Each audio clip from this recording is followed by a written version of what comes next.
Hello everyone, welcome to the class one shot revision lecture है analysis of financial statement का। So माई सेल्फ Rahul Bhati, plus verified educator on one and only one platform that is Unacademy, India's largest learning platform. तो यहाँ पे मैं आपको दो सब्जेक्ट्स पढ़ाता हूँ, that is mathematics and accounts for class 11th and 12th। और यहाँ पे अगर आप देखोगे तो यहाँ पे आप टेलीग्राम पे मुझे फॉलो कर लीजिए। यहाँ पे आपको सारे लेक्चर्स के अपडेट्स आपको यहाँ पे मिलने वाले हैं and Unacademy Maharashtra board batches पे आपको बाकी सारे सब्जेक्ट्स के अपडेट्स मिलेंगे। तो जैसे कि आप सब जानते हो, अनअकैडमी नए नए इनिशिएटिव लाता रहता है। तो यहाँ पे ओपन हाउस अनाउंसमेंट यहाँ पे लाया है, जिसके अंदर study with your favourite educator in the classroom and interact with them outside through open house. So जैसे हम क्लासरूम में हम बातें करते हैं, तो एक अलग एक एनवायरनमेंट है ओपन हाउस में, जहाँ पे आप डायरेक्टली हमसे बात कर सकते हो इन टर्म्स ऑफ वॉइस, जिसके अंदर आपके जो भी और कोई डाउट्स होंगे या और कोई डिस्कशन करना होगा तो वहाँ पे हम वो चीज़ें कर सकते हैं। तो स्टार्ट करते हैं हमारा सेशन। चैप्टर, अगर आपने ये चैप्टर को हाथ नहीं लगाया होगा तो ये एकदम सही जगह है आपके लिए यहाँ पे इस चैप्टर को कवर करने के लिए। 3 to 4 सेशंस के अंदर ये सारी चीज़ें, मैक्सिमम 3 सेशंस पकड़ लीजिए और लगा तो लगा वो चीज़ें आपके लिए करवा दी जाएगी। तो ये सारी चीज़ें आपको देखनी है। तो स्टार्ट करते हैं, आगे बढ़ते हैं। तो सबसे पहले रेशियो के बारे में समझिए, ये तो हम रीड करेंगे। फॉर एग्जाम्पल, कभी कोई इंसान बीमार है तो क्या करेगा? सबसे पहले क्या करेगा बताइए? अगर कोई इंसान बीमार है तो सबसे पहले वो क्या करेगा? यस बताओ। अरे भाई वो डॉक्टर के पास जाएगा। डॉक्टर क्या करेगा भाई? डॉक्टर अपने हिसाब से चेक करेगा, यस और नो, पेशेंट को, और कुछ टेस्ट रिकमेंड करेगा। यस, यस जेरी जी, हेलो। तो डॉक्टर क्या करेगा? कुछ टेस्ट रिकमेंड करेगा। और वो टेस्ट रिकमेंड करेगा मतलब क्या? For example blood test recommend किया हुआ है, तो ब्लड टेस्ट जब वो इंसान जाके पेशेंट मतलब पेशेंट करवा के आता है तो कुछ पैरामीटर्स आते हैं। जी हाँ, हॉस्पिटल पहले तो क्लिनिक में चला जाएगा। तो उसके बाद क्या होगा? हमारे पास मतलब डॉक्टर के पास या उसके बाद रिपोर्ट आती है, बराबर है। तो रिपोर्ट आती है तो वहां पे पता है कुछ पैरामीटर्स लिखे हुए होते हैं, हेमोग्लोबिन कम है या जो भी, और एक रेंज लिखा हुआ होता है। तो उससे हमें पता चल जाता है कि भाई पेशेंट की हेल्थ कैसी है और क्या उसे दवाइयां देनी, हमें मतलब डॉक्टर को पता चलता है। डॉक्टर फिर पर्ची पे लिख के देता है, हम दवाई खाते हैं, 2 से 3 दिन में फिर ठीक हो जाता है। ज्यादा इशू है तो डॉक्टर फिर और कुछ टेस्ट कहेगा और फिर बाद में वो उसके हिसाब से डायग्नोसिस करके इलाज करेगा, वो बात अलग होगी। वैसे ही कोई कंपनी की हेल्थ जाननी है आपको या कोई कंपनी के बारे में आपको जानकारी प्राप्त करनी है, तो वो आपको पता चलता है फाइनेंशियल स्टेटमेंट्स पे। वो आपने बना दिया। अच्छा सर, उसको रीड कैसे करें, उसको इंटरप्रिटेशन कैसे करें? तो जैसे कि रिपोर्ट तो हर एक के पास आ जाती है, तो फाइनेंशियल रिपोर्ट जो है ये भी हर एक के पास आएगी, लेकिन उसको पढ़ना है, उसको एनालाइज करना है, तो वो कौन कर सकता है? जैसे डॉक्टर कर सकता है, वैसे आप ही तो कर सकते हो यहाँ पे। Yes or no? क्योंकि आप यहाँ पे फाइनेंशियल के डॉक्टर बनोगे ना एक दिन, कभी ना कभी। जैसे कि चार्टेड अकाउंटेंट कोई बनेगा, कोई सीएस कंपनी सेक्रेटरी, कोई अपना बहुत सारे सीपीए कोर्सेज करेंगे, बहुत सारे अलग अलग फाइनेंशियल कोर्सेज करने वाले हैं। तो ये सारी चीजें उसके अंदर आती है और ये परफेक्ट चैप्टर है उस चीज को समझने के लिए। तो यहाँ पे नाम है भाई ratio analysis. What do you mean by ratio analysis? Any idea? Yes, any idea about ratio analysis? Yes, किसी को कुछ कहना है? Any idea?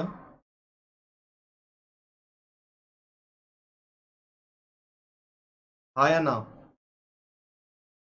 चलो बताओ, any idea about this ratio analysis? मतलब कि हम रेशियो तो यार बचपन में पढ़ा होगा, आपने 9th स्टैंडर्ड में पढ़ा होगा, 8th 9th में, कि कुछ चीज अपॉन समथिंग, तो ये वैसा करके एक नंबर निकाला जाता है। ठीक है, एक नंबर निकाला जाता है, उससे आप पैरामीटर्स देखते हो और उसके बारे में, कंपनी के बारे में जानकारी प्राप्त करते हो। जैसे कि नहीं आता तो सिखाएंगे, क्यों चिंता करते हो? तो आप देखो क्या है, ratio is a mathematical number. तो रेशियो क्या है? It's a mathematical number that measures, वो क्या करता है? That measures the relationship between to accounting figures. तो दो अकाउंटिंग फिगर्स है, उसको वो मेजर करता है और बताता है कि इससे हम क्या डिसीजंस ले। For example, profits of a company, तो वो इंक्रीजिंग ट्रेंड पे है, तो उससे हमें क्या समझ में आता है कि अच्छी कंपनी है, ग्रोथ कर रही है, प्रॉफिट्स हर साल बढ़ रहे हैं, तो अच्छी बात है। प्रॉफिट्स डिक्रीजिंग ट्रेंड में, भाई कुछ तो गड़बड़ चल रही है कंपनी में, फिर आप कहते हो अरे कंपनी का इतना अच्छा प्रोडक्ट है, वो उसकी प्राइस गिर कैसे सकती है? आप सोच के देखो, दिस इज नॉट पॉसिबल। तो मैं भी तो आपको वही कह रहा हूँ, ये चीज पॉसिबल नहीं है, लेकिन फिर भी प्राइसेस गिर रही है। समझ में आया? तो आप सोच के देखो जरा। ये चैप्टर कितने मार्क्स का आएगा? 8 मार्क्स का वेटेज है इसका भी मेरे ख्याल से। अरे सब चैप्टर इजी है। ठीक है, तो अब आगे बढ़ता है, एक एक रेशियो पहले समझना है, उसके बाद हम आगे बढ़ेंगे। सो द यूज, तो बहुत सारे अलग अलग रेशियोज होते हैं फाइनेंशियल परफॉर्मेंस को इवेल्युएट करने के लिए। तो the use of different accounting ratios to evaluate financial position of business is called ratio analysis. तो हमें जो जो चीजों की जरूरत पड़ेगी, ये सादिक हेलो भाई, ऐसे लेट आओगे कैसे चलेगा, ठीक है, चलिए। तो ये सारी चीजें आपको ध्यान रखनी है जी। हाँ, गुड इवनिंग। तो सबसे पहला रेशियो स्टार्ट करता है ग्रॉस प्रॉफिट रेशियो। इसको कहते हैं जीपी भी कहते हैं। क्या कहते हैं, शॉर्ट फॉर्म क्या है इसका, जीपी, ठीक है, दैट इज ग्रॉस प्रॉफिट। अब देखो ग्रॉस प्रॉफिट मतलब क्या, याद है आपने किया होगा, ग्रॉस प्रॉफिट निकालते थे, याद है। तो ये नेट सेल्स पे लिखाया गया है। यस, सिर्फ सेल्स नहीं, नेट सेल्स मतलब रिटर्न लेस करके जो सेल होता था, प्रॉफिट एंड लॉस अकाउंट थोड़ा सा याद कर लीजिए। तो हमें कोई कंपनी का देखना है कि भैया कितना इनका ग्रॉस प्रॉफिट परसेंटेज में है। हम कहते हैं ना 10 लाख का माल बेचा, अरे भाई लेकिन तुम्हारे हाथ में बचा कितना है, पैसा कितना ग्रॉस प्रॉफिट के रूप में। तो अगर मैं कहता हूं फॉर एग्जाम्पल, इससे क्या व्यतीत होता है, क्या पता चलता है, 100 रुपए की चीज है, 100 रुपीज की कोई चीज है, उसको मैं मल्टीप्लाई करता हूं, ठीक है, 100 रुपीज की चीज है, उसको मैं मल्टीप्लाई करता हूं, किस चीज से मल्टीप्लाई करता हूं, फॉर एग्जाम्पल मेरा रेशियो 25% है ग्रॉस प्रॉफिट, जिसको मैं कहता हूं जीपी। तो ये मतलब 25 रुपीज है। अगर मैं 100 रुपए का माल बेचता हूं तो 25 रुपए मेरे हाथ में आते हैं। समझ में आ गया, नेट प्रॉफिट अलग है, समझ में आ रही, ग्रॉस की बात हो रही है। तो माल बेचने में टाइम लगने वाला है, उसके लिए खर्चा अलग है। तो ये ग्रॉस प्रॉफिट। तो बिजनेस में जीपी हमेशा क्या होगा, ज्यादा जीपी है तो अच्छी बात है। भाई मेरा जीपी ग्रॉस प्रॉफिट रेशियो 50% है, तो अच्छा 100 रुपए का तुम माल बेचते तो 50 रुपए तुम्हारे हाथ, that is not profit. Don't mistaken it as a profit, it is gross profit. समझ में आ गया। अगर मैं आपको सिंपल टर्म्स में कहूं, ये गुड्स बेचना, ये पेन मैंने बेचा तो मेरे पास कितना पैसा आया, ये उसकी बात हो रही है। समझ में आ गया, ये सेल किया मैंने तो मेरे पास कितना पैसा आया, वो पैसे में से बहुत सारे एक्सपेंसेस कटने बाकी है। तो ये आपको इस प्रकार ध्यान रखना है। सो ये है आपका सीधा सीधा रेशो एनालिसिस का पहला रेशो, जहां पे जिसको कहते हैं जीपी रेशो। आई होप सबको समझ में आ गया। बहुत सिंपल है, बस आपको ये याद कर लिया ना आपने, बाद में तो बस कैलकुलेशंस करने हैं, बाकी कुछ नहीं है। ये समझ में आया तो थम्स अप या ओके कुछ कर दीजिए, फिर आगे बढ़ेंगे हम।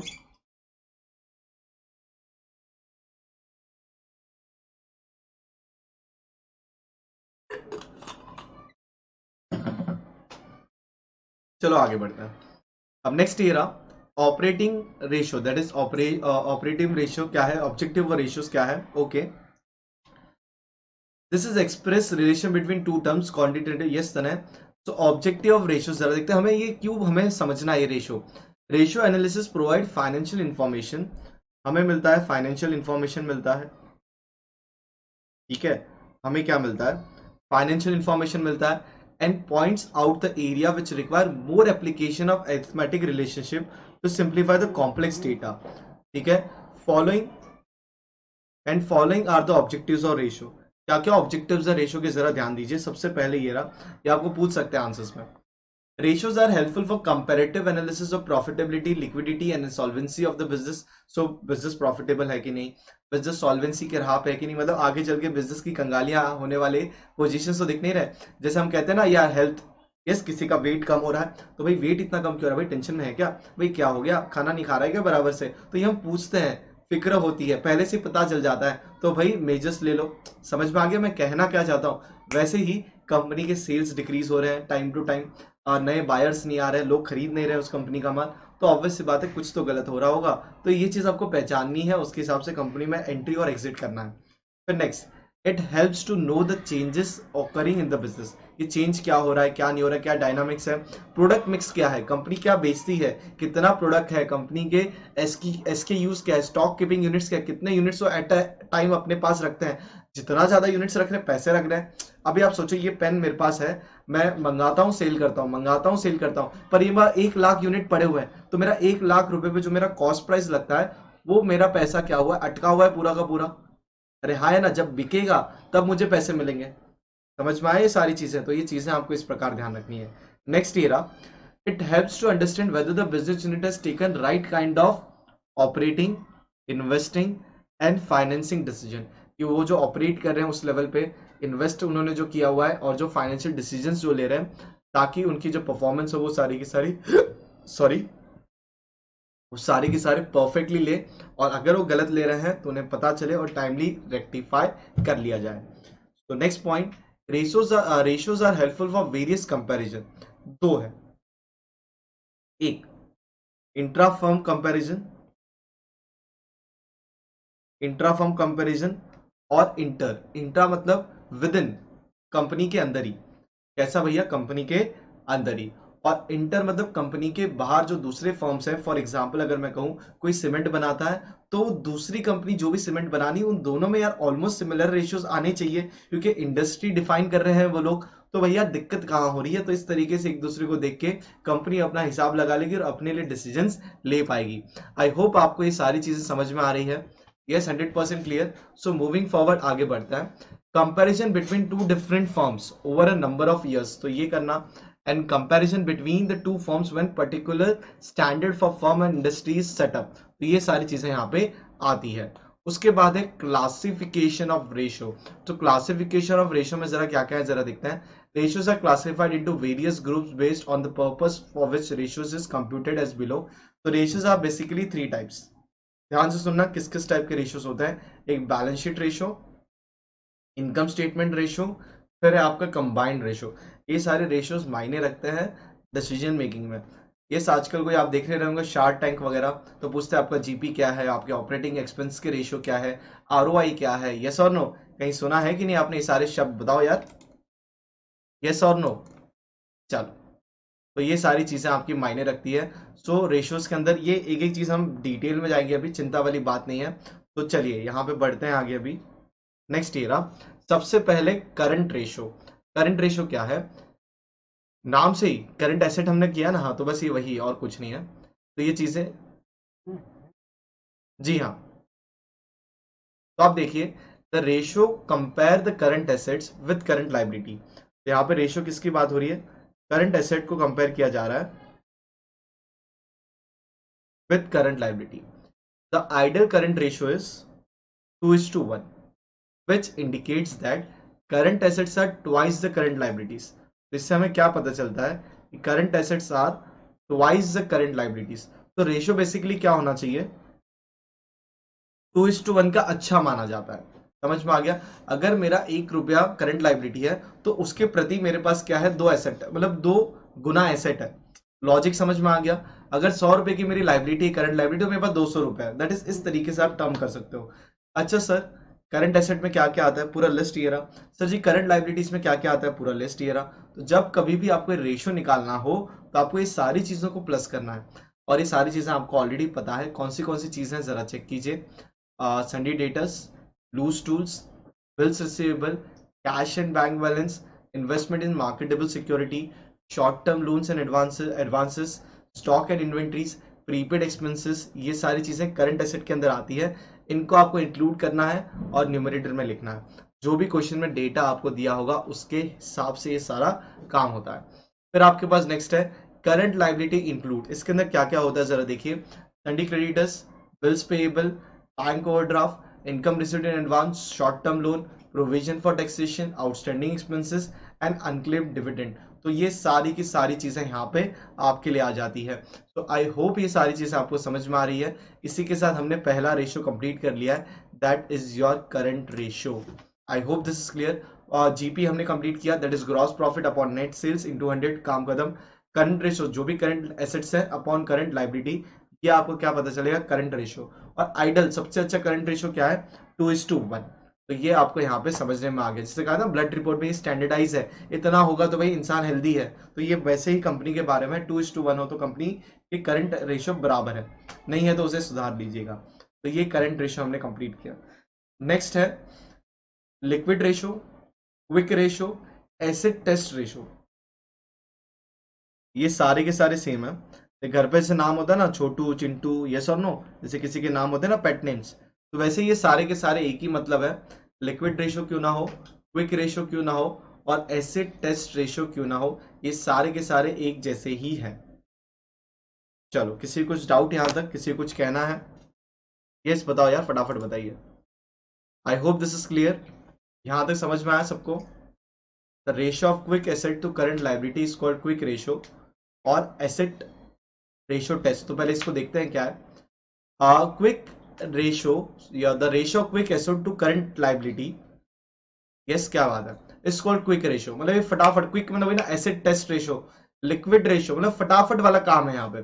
The asset which can be converted into cash immediately or short notice. कहने का मतलब ये वो है, ध्यान से सुनना। मेरे पास 10 रुपए है, 10 छोटा छोटा एग्जाम्पल हो जाएगा। मेरे पास लाख रुपए है, ठीक है। आपको मैंने कहा, आप कहते मुझे दे दो, मैं बोलता हाँ ये लो चेक ले लो, तो आपको मिल जाएगा, लिक्विड एसेट है। मैं कहता हूँ मेरे पास 1 लाख रुपए है, बोलते मुझे दे दो, भाई जमीन है मेरे पास, मुझे उसे बेचना पड़ेगा, फिर मुझे पैसे मिलेंगे, मैं तुम्हें दूंगा। लॉजिक समझ में आ रहा है? तो यहाँ पे समय लगता है। तो लिक्विड रेशियो ऐसा है कि आप कितना जल्दी फंड्स आप अवेलेबल करवा पाते हो, समझा? That is liquid, fast movement हो रहा है यहाँ पे फंड्स का। तो लिक्विड रेशियो अच्छा होना चाहिए, हेल्दी होना चाहिए। उसको किस चीज को कहते हैं? 1:1। So this measures the liquidity, मतलब भाई पैसे तंगी नहीं है, पैसे हैं हमारे पास खर्चे करने के लिए, पर्याप्त करने के लिए। तो इसके अंदर क्या क्या चीजें आती है जरा देख लो। Prepaid expense, advance taxes etcetera excluded because they can not be converted into cash. For example prepaid expense, advance tax, हमने गवर्नमेंट को एडवांस में पैसे दे के रखे,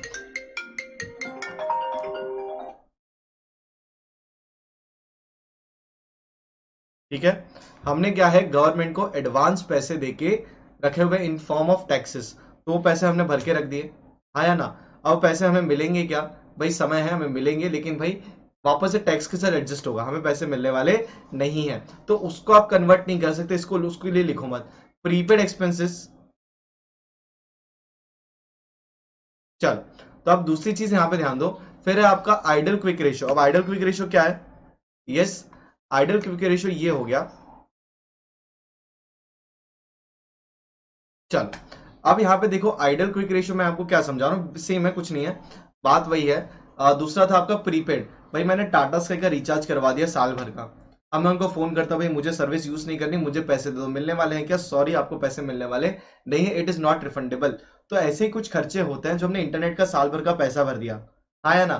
भाई मैंने साल भर का पैसा इंटरनेट का भर दिया, इंटरनेट सर्विस में यूटिलाइज करता हूँ, यूज करता हूँ।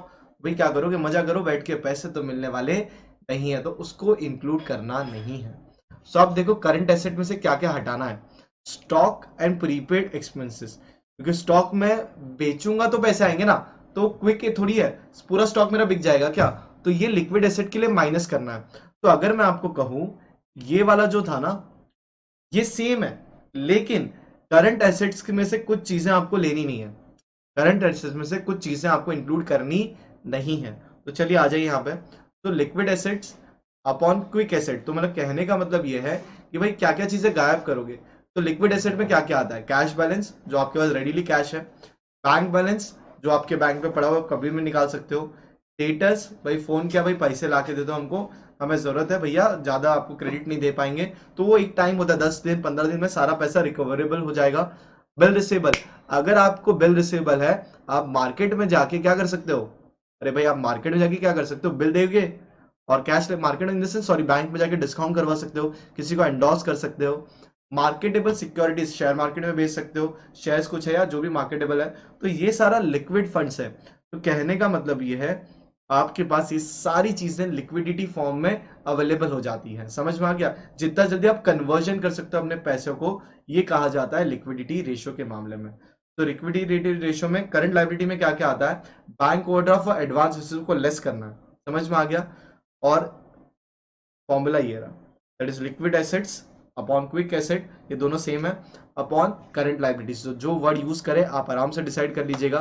तो ये सारे क्वेश्चंस आपको आगे आने वाले हैं। तो दो रेशियो मैंने आपको समझा दिया, जहां पे आपका बैलेंस शीट का जो रेशियो था, यहाँ पे अगर आप देखोगे current ratio and quick ratio, ये सारी चीजें हमने कंप्लीट कर ली। जी भाई, काफी इंटरेस्टिंग है, इसी को तो कहते हैं एनालिसिस ऑफ फाइनेंशियल स्टेटमेंट। आप खुद सोचो, 1000 करोड़ की कंपनी है, आप कैसे उसके बारे में एक ये बनाओगे, राय बनाओगे। फॉर एग्जांपल शेयर मार्केट, मैं एक कंपनी लेता हूं, फॉर एग्जांपल आईपीओ आ रहा है, किसका आईपीओ आ रहा है? रिसेंटली अभी आईपीओ आ रहा है, बोट आपने सुना होगा, ईयरफोन्स कभी आपने यूज किए होंगे उनके। तो वो कंपनी अभी कह रही है कि भैया हम आईपीओ लाना चाहते हैं, उन्होंने पेपर्स वगैरह भी थोड़े दिन में आपको मार्केट में पता चल जाएगा। तो क्या वो कंपनी में पैसे इन्वेस्ट करने हैं क्या? जी हाँ, बोट का आने वाला है भैया, खरीद लीजिएगा आईपीओ अगर आपको ठीक लगे तो। ठीक है, तो एनालिसिस आपको कैसे पता कि ये कंपनी में इन्वेस्ट करना है कि नहीं आ रहा है? इतना मार्केटिंग किया है कंपनी ने, बोर्ड का हमने भी यूज किया है, इसका मतलब क्या कंपनी प्रॉफिटेबल है? हाँ या ना?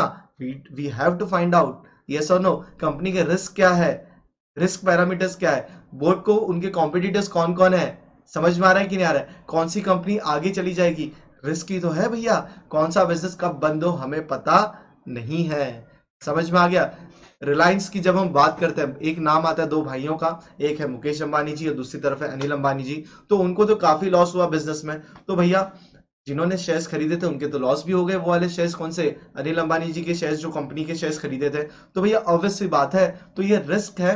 ये पता कहां से चलता है? फाइनेंशियल स्टेटमेंट से पता चलता है। और ऐसा नहीं कि भाई आपको बोल के आने वाला है, तो ईयर ऑन ईयर आपको स्टडी करनी पड़ती है, मार्केट में न्यूज देखनी पड़ती है, और क्या मार्केट सेंटिमेंट्स है, ऐसे बहुत सारे रीजंस होते हैं। सो ये आपके एक पार्ट है एनालिसिस वाला।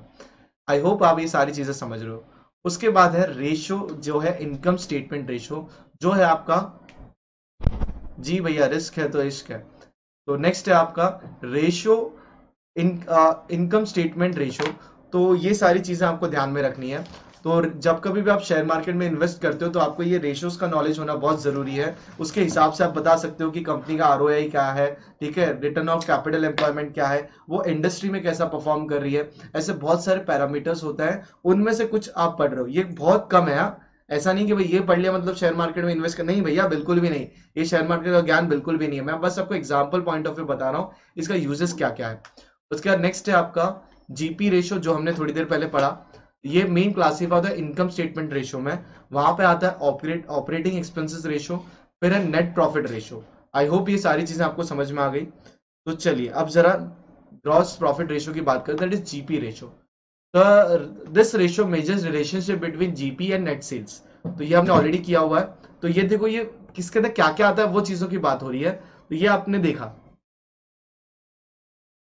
ठीक है, ग्रॉस प्रॉफिट नेट सेल्स ये आपने देखा। तो अभी क्या क्या आता है देखो, ग्रॉस प्रॉफिट के अंदर क्या है? Net sales minus cost of goods sold.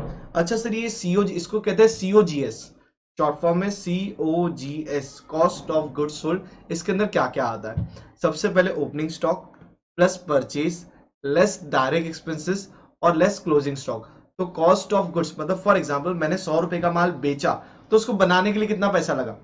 समझ में आ गया? तो वही हुआ ओपनिंग स्टॉक जो पहले से आपके पास था, एड परचेसेस, आपने माल परचेस किया, खर्चा लगा जो डायरेक्ट खर्चा था, उसमें से क्लोजिंग स्टॉक को लेस कर दिया, तो इससे आपको मिल गया सीओजीएस। यस, तो ये सारी चीजें आपको इस प्रकार ध्यान रखनी है। आई hope this is clear, understood. अब जरा आगे बढ़ते हैं।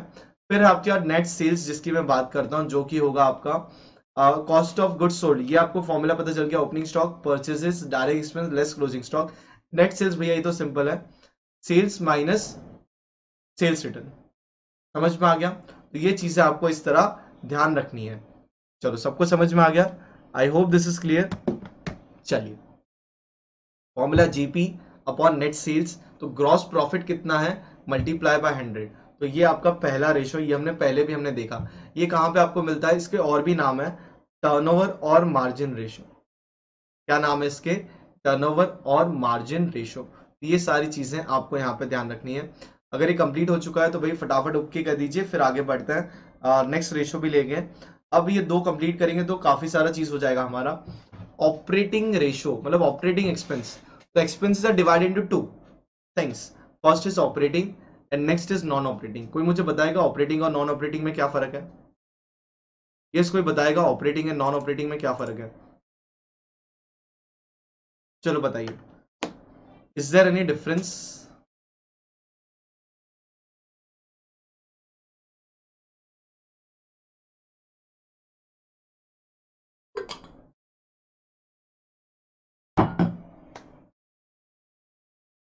यस बताइए, ऑपरेटिंग एंड नॉन ऑपरेटिंग में डिफरेंस। तो operating expenses means the expenses incur right now. ठीक है भैया, देखते हैं। चलो ध्यान से सुनो। नहीं भाई, राइट नाउ ऐसा कुछ नहीं है, ठीक है चलो। Expenses which are incurred by the business for routine operation of the business, जैसे कि routinely, for example office and administrative expense, selling and distribution cost. तो ये सारी चीजें आ जाती है, office administrative expense, selling and distribution expenses, ये चीजें यहाँ पे आ जाती है। अब नेक्स्ट क्या? Operating profit. What do mean by operating profit बताओ?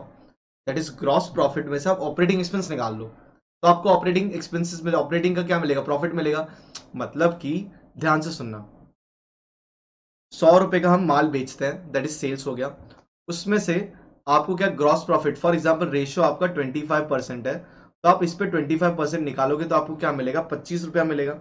अब इस 25 रुपए में से आप कितना खर्चा करते हो for office and administrative expense और सेलिंग एंड डिस्ट्रीब्यूशन? वो सारी चीज को बेचना है ना, डिस्ट्रीब्यूशन कॉस्ट कितना है, ऑफिस में कितना खर्चा लगता है, जिसके अंदर सैलरी आ गई ऑफिस की, ऑफिस का रेंट आ गया, सारी चीजें आ गई। ऑपरेटिंग मतलब उस बिजनेस को चलाने के लिए जो खर्चा लगता है, वो फॉर एग्जाम्पल लग रहा है 10 रुपया, तो आपके पास 15 रुपया बच रहा है ना, उसके बाद और खर्चे हैं। ठीक है, नॉन ऑपरेटिंग खर्चा। अच्छा, नॉन ऑपरेटिंग क्या हो गया बताइए सर? अरे भैया और भी तो बहुत खर्चे हैं। जैसे कि आपने कुछ जैसे एग्जांपल यहीं का ले रहा हूं मैं, लिखा हुआ include loss on sale of fixed asset, फिर loss by goods, goodwill return off, discount on issue of shares debentures, preliminary expense. अब प्रिलिमिनरी एक्सपेंस क्या होता है? जब कभी कंपनी फॉर्म होती है ना, जब कभी कंपनी फॉर्म होती है तो उधर क्या होता है? खर्चा लगता है, समझ में आ गया? कंपनी बनने के लिए, तो उसको कहते हैं प्रिलिमिनरी एक्सपेंस, तो उसको बाद में के प्रॉफिट से राइट ऑफ किया जाता है। तो operating profit ratio shows the operational efficiency of business. तो ये क्या बताता है अपने आप में? ऑपरेशनल एफिशिएंसी बताता है। Yes, I hope this is clear, आप सबको समझ में आ गया? यस, क्लियर यहां तक?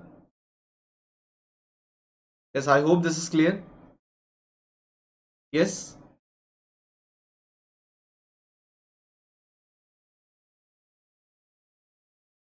चलो समझ में आ गया।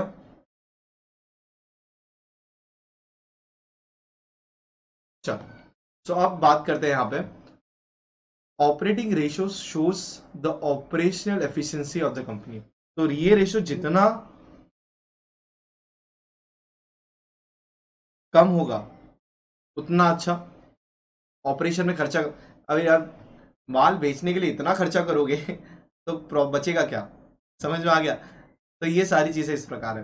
तो देखते हैं, net profit ratio shows relationship between two, net profit and net sales. It is express in percentage, तो इसको परसेंटेज में बताया जाता है।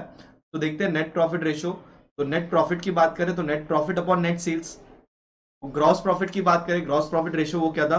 Gross profit upon gross sales, sorry net sales into 100। तो नेट की जब बात हो रही है तो वो क्या है आपका? नेट प्रॉफिट और net sales. Net profit ratio, अगर टैक्स की बात कर रहे हैं दैट इज बिफोर टैक्स, इस पे टैक्स लगा नहीं है, इसमें गवर्नमेंट का भी कंपोनेंट है, इसके अंदर गवर्नमेंट का भी कंपोनेंट है, वो आगे आएगा। ये समझ में आया यहां तक?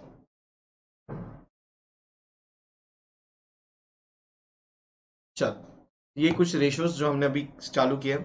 अब उसके बाद net operating ratio after tax की बात हो रही है, तो भाई टैक्स के बाद वाला चीज तो टैक्स निकाल के फिर कैलकुलेट कर लो अपॉन नेट सेल्स। तो इसके अंदर ही तीन चीजें आ गई। अच्छा सर, प्रॉफिट क्या होता है? जी हाँ भाई, अरे बहुत करते हैं, एबिटा वगैरह बहुत कुछ है। Earning before interest tax, yes or no, बहुत सारी चीजें आ जाती है। आई होप दिस इज क्लियर, और चिंता मत करो, धीरे धीरे बहुत सारी चीजें और सीखोगे। ये जस्ट एक ओवरव्यू है आपका इन 12th स्टैंडर्ड। चलो, तो आप देखते हैं नॉट ऑपरेटिंग इनकम क्या है, और सॉरी प्रॉफिट के अंदर क्या क्या आता है? Operating profit plus non operating income less non operating expense, तब जाके आपका प्रॉफिट मिलेगा। तो ये चीजें ध्यान रखिएगा। ये सबको समझ में आ गया?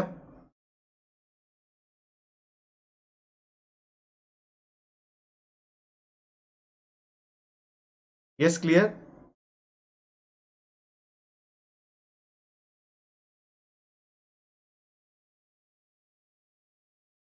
चलो, यस 100%। तो चलिए आगे बढ़ते हैं। तो meaning, operating profit ratio indicates the relationship between operating profit and the net sales. It is usually expressed in the form of percentage, sorry पहले नेट ऑपरेटिंग कर रहे थे। It includes income from non trading activities, example interest received, dividend received, compensation received, refund received, profit on sale of fixed assets and investment such as net profit can be taken before tax और after tax. तो ये depend करता है कि आप कैसे ढूंढना चाहते हो, आफ्टर टैक्स के बिफोर टैक्स। आफ्टर टैक्स ढूंढना चाहते हो नेट प्रॉफिट आफ्टर टैक्स लो, अगर बिफोर ढूंढना चाहते हो तो बिफोर टैक्स वाला लो, आपका काम बन जाएगा।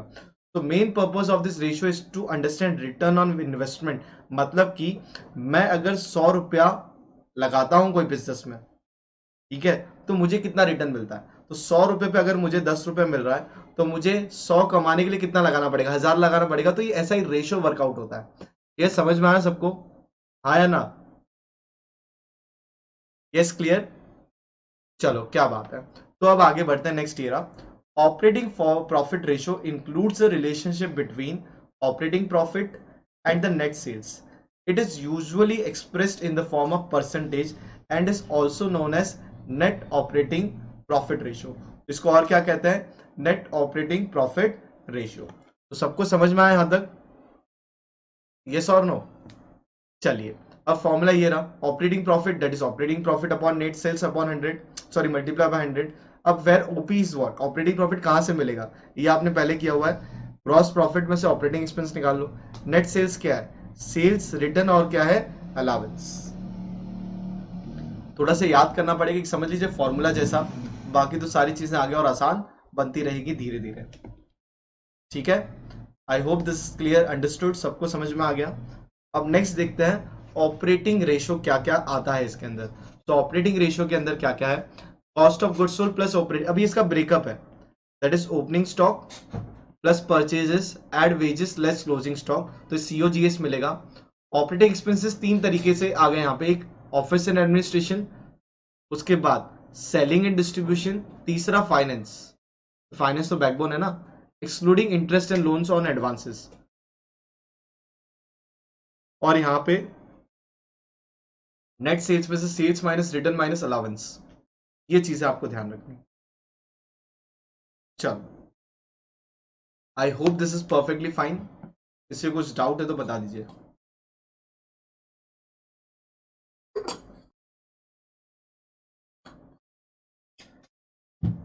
चलो भाई, तो आगे बढ़ते हैं। तो next year combined mix ratio, ये भी बहुत मजेदार रेशियो है। ये ज्यादातर इनकम की बात करता है, ठीक है, कितना पैसा कमाया, मतलब कितना पैसा कमाया, ठीक है। The ratio measures net profit before tax and capital investment. This ratio is computed to measure the overall efficiency of profitability of business. तो यहाँ पे हमें क्या पता चलता है? ओवरऑल बिजनेस कितना प्रॉफिटेबल है। सो तो यहाँ पे अगर आप देखो कि हमने कंपनी एक्ट के बारे में पढ़ा नहीं है ना, तो profit before tax, interest, dividend, ये हमें ज्यादा आइडिया नहीं है। इसके लिए फॉर्मूला थोड़ा सा छोटा किया गया, सिंपल किया गया कि net profit upon capital employed, मतलब कि आपने जितना पैसा लगाया, आपने फॉर एग्जाम्पल 10,000 रुपये लगाया और आप यहाँ पे 100 रुपये कमाते हो, तो बताइए कितना आपने कमाया? कुछ भी नहीं। कितना कमाया? तो ऐसे रेशियोज बनते रहेंगे आपके लिए, इंटरप्रिटेशन सिखाएंगे भाई। तो जितना कमाया अपॉन जितना लगाया, ठीक है, इंटू 100, तो ये आपको मिल जाएगा ROI, that is rate of return. कि अगर मैं 100 रुपये पे 10 कमाता हूँ तो 10% कमाया ना, 1000 रुपये पे 10, तो 1000 रुपये अगर मैंने इन्वेस्ट किया तो 100 रुपये कमाया। तो ये ऐसा एक रेशियो चलता है। तो ये इसको कहते हैं ROI, that is return of investment. कितना है कि आप इतना पैसा लगाओगे तो आपको इतना रिटर्न यहाँ पे आपको अवेलेबल हो जाएगा। फिर मूविंग फॉरवर्ड नेक्स्ट है आपका कैपिटल एम्प्लॉयड। कैपिटल एम्प्लॉयड में क्या क्या होता है जरा देखते हैं। Equity share capital plus preference share capital plus reserves and surplus plus debenture capital and other long term loans. तो कैपिटल एम्प्लॉयड में मतलब पैसा कहां कहां से लगता है? एक, खुद ने जो इक्विटी लगाई, वही रिवाइज कीजिएगा, कल मैं आपके लिए ये सम सॉल्व करवाऊंगा सारे। पैसा कितना लगाया खुद ने, दैट इज इक्विटी। फिर लोग प्रेफरेंस शेयर्स, जो जिसके पास जो क्लास के शेयर्स थे। रिजर्व्स एंड सरप्लस, जो इतने सालों से बचाया गया था। Debenture capital and other long term loans, तो डिबेंचर जो लोन का पैसा है, और प्लस लॉन्ग टर्म लोन्स, तो ये सारे जितने भी पैसे लगे हैं बिजनेस के अंदर कमाने के लिए, तो वो सारी चीजें वहां पे आती है। तो capital employed is equal to fixed asset plus current assets minus current liabilities. तो ये सारी चीजें इस प्रकार आती है। सर 10th को भूल गए जी? नहीं भाई हर्षा, 10th को नहीं भूले हैं, किसी को नहीं भूले हैं। हमारे सेशन अभी फिलहाल 12th में प्लान हुआ है, तो हम 12th को पढ़ा रहे हैं, किसी को नहीं भूले हैं भाई। आप हमें मत भूलिए, बस आप हो तो हम हैं।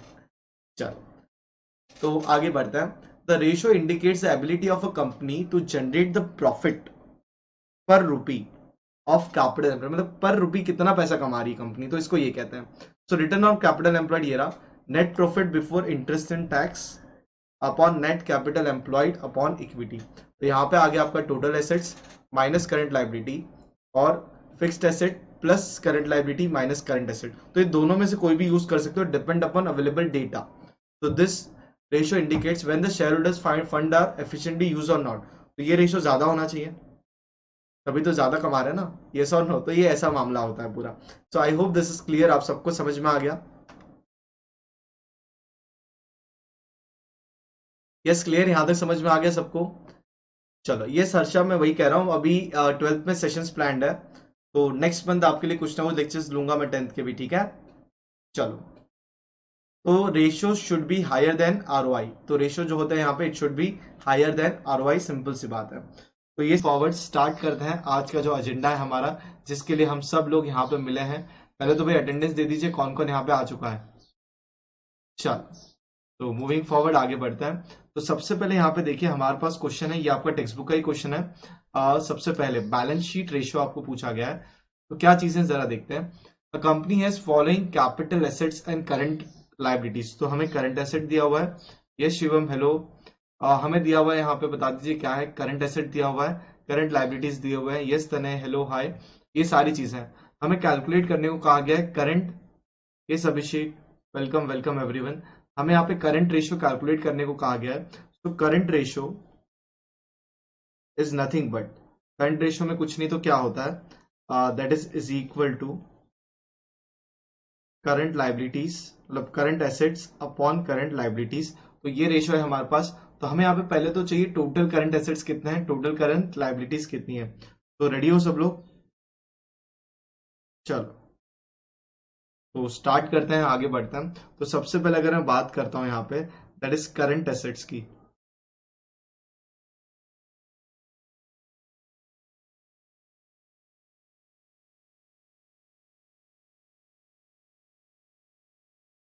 चलो, तो अब मैं बात करता हूँ यहाँ पे करंट एसेट्स की। तो करंट एसेट्स में अगर मैं यहाँ पे देखता हूँ, तो मेरे पास डेटर्स है, फिर क्रेडिटर्स तो नहीं है, बिल्स पेबल। करंट एसेट्स कौन कौन से जरा चेक करो।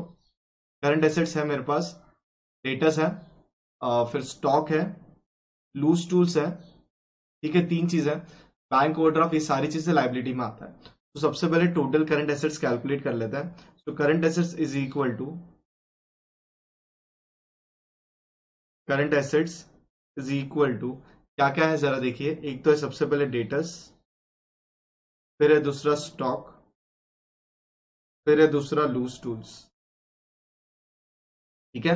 तो डेटर्स कितना है जरा चेक करो।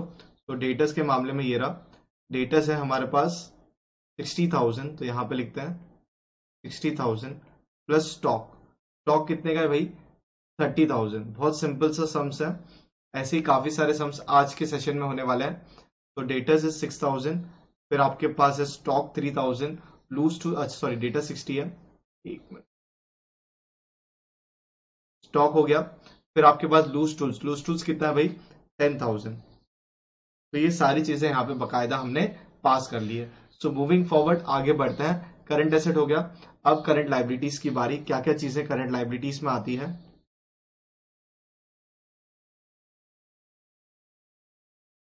ठीक है। तो बताइए करंट लाइबिलिटीज में क्या क्या चीजें हैं यहाँ पे, जो चीजें हमें ली नहीं है, जो कलर नहीं गया। Creditors, bills payable, bank overdraft, तीनों का एडिशन करेंगे, फ्रैक्शन में लिखेंगे, हमारा काम आसान हो जाएगा। तो रेडी सब लोग, तो चलो आ जाइए यहाँ पे। तो सबसे पहले क्या क्या लिखना है, क्रेडिटर्स लिखना है। तो लिख दिया हमने क्रेडिटर्स, ये रहा क्रेडिटर्स। तो उसके बाद है आपका नेक्स्ट बिल्स पेएबल, ये लिखा आपने बिल्स पेएबल। उसके बाद है आपका बैंक ओवरड्राफ्ट, क्या है ये, बैंक ओवरड्राफ्ट। सबकी क्या क्या वैल्यूज है जरा आप देखिए क्वेश्चन में, और उसको आंसर लिखिए। तो चलो बताइए सबसे पहले नेक्स्ट वैल्यू कौन सी है। करंट लाइबिलिटीज है आपका क्रेडिटर्स 30, 20 और 10, 30, 20, 10, 30,000 प्लस 20,000 प्लस 10,000। ये सारी चीजें 30 प्लस 20 50, 50 प्लस 10 कितना हो जाएगा, 60,000। Yes clear. अब इसका रेशो निकाल लेते हैं। तो रेशो के लिए फॉर्मूला क्या है हमारे पास, करंट रेशो। तो current ratio is equal to,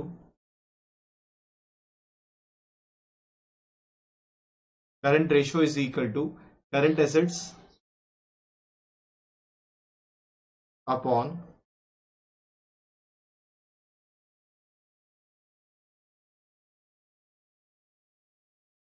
current liabilities. Current assets कितना है जरा चेक कीजिए। करंट एसेट्स आपको आ गए यहाँ पे 1 लाख।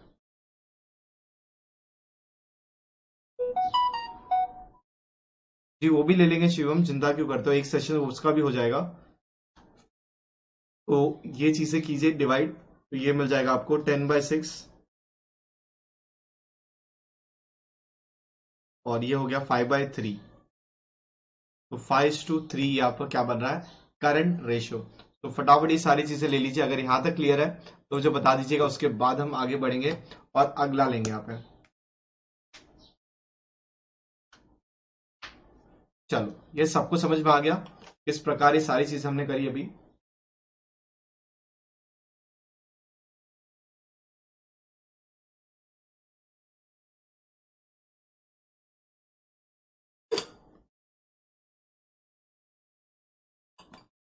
चलिए क्या बात है। तो मूविंग फॉरवर्ड आगे बढ़ते हैं, ये रहा आपके लिए अगला। Yes sir, all clear, okay. तो नेक्स्ट क्वेश्चन ये रहा, current liability of a company is 1,50,000 and current asset of a company is 3:1, find the current assets. तो ठीक है, बहुत सिंपल सा क्वेश्चन है। Current liability of a company were 1,50,000, current ratio हमें दे दिया गया है, और करंट एसेट ढूंढना है जो कि है क्वेश्चन मार्क। तो चलो देखते हैं यहाँ पे। तो क्वेश्चन नंबर 2, डायरेक्ट सीधा सोल्यूशन पे बात करेंगे। करंट रेशियो का फॉर्मूला क्या है,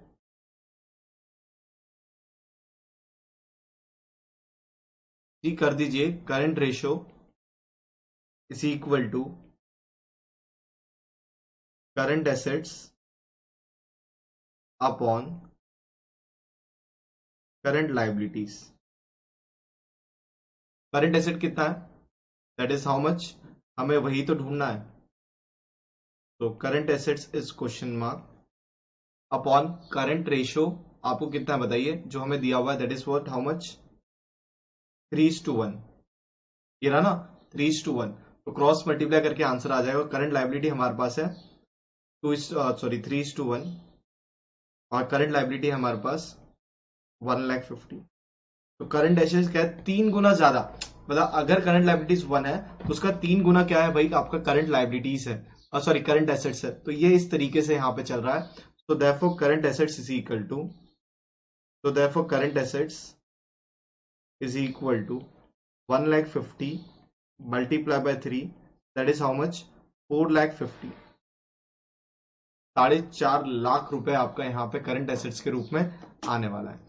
तो आई होप दिस इज क्लियर, आप सबको समझ में आ गया। तो ये सारी चीजें नोट डाउन कीजिए, किसी को कुछ भी डाउट हो तो प्लीज इस चीज को लिख लीजिएगा। आई hope this is perfectly fine.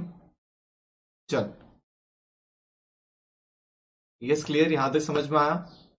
बहुत सिंपल है, करंट रेशियोज के ऊपर आज काफी सारे हमारे पास इस तरीके से सेशंस आपके लिए ले रहा हूं मैं। चल, यस अंडरस्टूड। जी शिवम कर दो, मैं देख तो लूंगा क्वेश्चन, बाकी तो कुछ है नहीं। चलिए अब नेक्स्ट क्वेश्चन लेते हैं यहाँ पे। Total assets, fixed assets, capital employed, फिर there were no long term investment, कोई लॉन्ग टर्म एम्प्लॉय ये नहीं है। हमें यहाँ पे देखना है भाई, कैलकुलेट क्या करना है, करंट रेशियो। तो वापस से करंट रेशियो की बारी आ चुकी है, किस प्रकार यहाँ पे कैलकुलेट किया जाना है। तो चलो आ जाओ यहाँ पे। तो सबसे पहले फॉर्मूला तो आपको पता ही, करंट एसेट्स क्या होगा। तो हमारे पास टोटल एसेट्स है,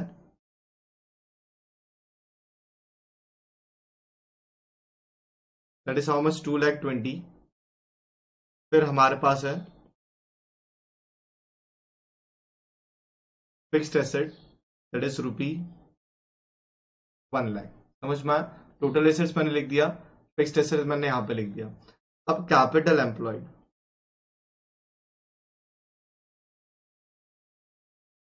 ठीक है, ये हमको दिया, मतलब कितना पैसा बिजनेस में लगा हुआ है, वो है आपका 2 लाख। चलो सबको समझ में आया यहाँ तक। तो टोटल एसेट्स मैंने लिखवा दिया आपको, फिक्स्ड एसेट लिखवा दिया, कैपिटल एम्प्लॉयड मैंने आपके लिए यहाँ पे इस प्रकार ले लिया है। ये सबको समझ में आया? अच्छा, अब हमें क्या चाहिए, ढूंढने को कहा गया है फाइंड आउट करंट रेशो। तो ठीक है, हम ढूंढते हैं, कोई दिक्कत है नहीं। So what is the formula for current ratio? चलो बताइए।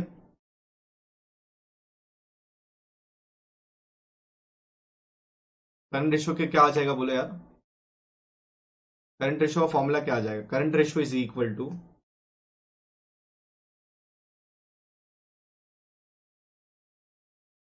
Current assets upon current liability, आया ना? तो current assets upon current liability इस प्रकार होना है 100%। ठीक है, तो करंट रेशो लिख दिया हमने। अब हमें ये क्वेश्चन में इंफॉर्मेशन होती, हम सब्स्टिट्यूट करते हैं, रेशो निकालते हैं, काम बन जाता। लेकिन सर जी, ना ही हमें करंट एसेट दिया हुआ है, ना ही करंट लायबिलिटी दी हुई है, तो ये हमें निकालना पड़ेगा। ये क्या करना पड़ेगा, हमें निकालना पड़ेगा। तो चलो ठीक है, निकालते हैं। सो करंट एसेट्स के लिए हमें क्या फॉर्मूला मिलेगा? तो therefore current assets is equal to total assets minus क्या आ जाएगा, टोटल एसेट्स माइनस क्या आ जाएगा आपका, फिक्स्ड एसेट्स।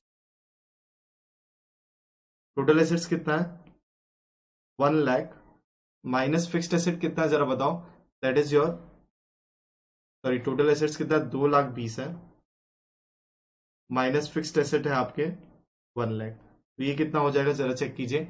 ये आपको मिलेगा 1,20,000। ये आपको कितना मिलेगा, 1,20,000। तो ये सबको समझ में आ गया। इससे हमें बस करंट एसेट्स मिला है, अभी तक करंट लायबिलिटी बाकी है।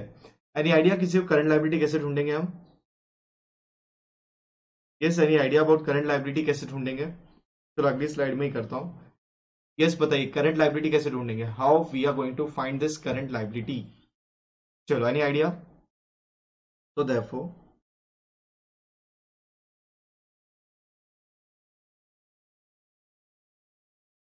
Current liabilities is equal to क्या मिलेगा, दैट इज टोटल एसेट्स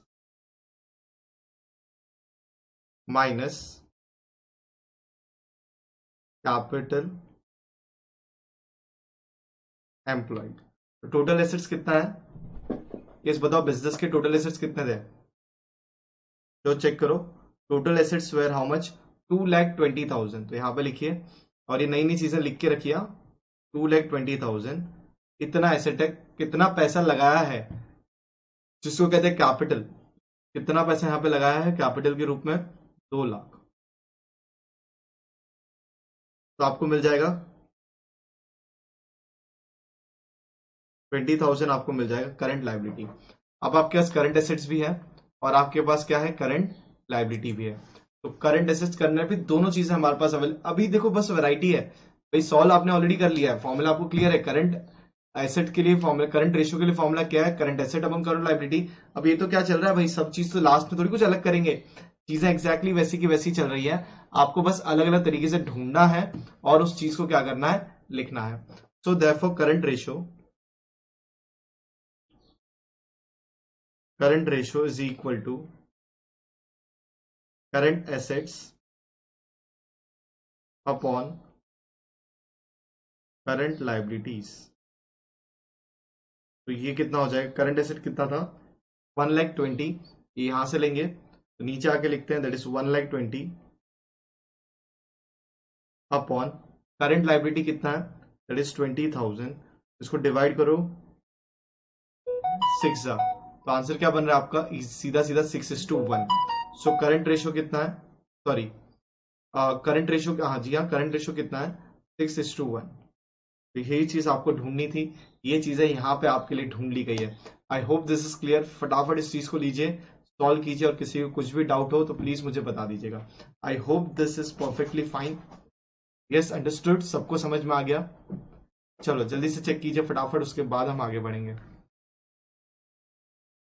तो जल्दी बताओ, किसी को कुछ डाउट है, किसी को कुछ कहना है, ये सारी चीजें कैसे काम किया जाता है, आया ना? यस शिवम, समझ में आया? ओके शिवम, ठीक है। तो अभी सम्स पे ध्यान दीजिए यहाँ पे पूरा का पूरा, और लिख दीजिए भाई, कोई सॉल्व करके दे दो, दे देंगे कोई ना कोई। यस तने, क्लियर? चलिए, तो आगे बढ़ते हुए नेक्स्ट क्वेश्चन लेते हैं अभी। Calculate the quick ratio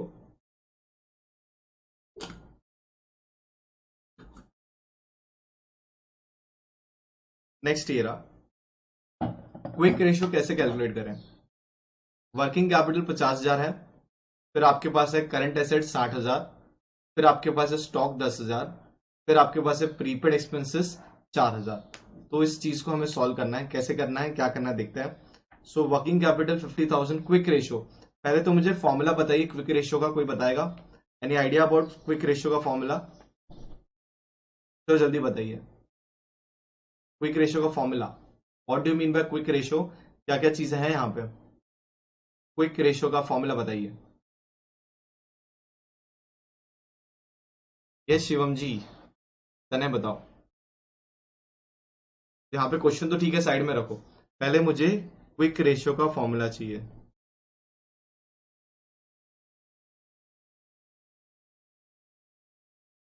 quick ratio का फॉर्मूला इज क्विक एसेट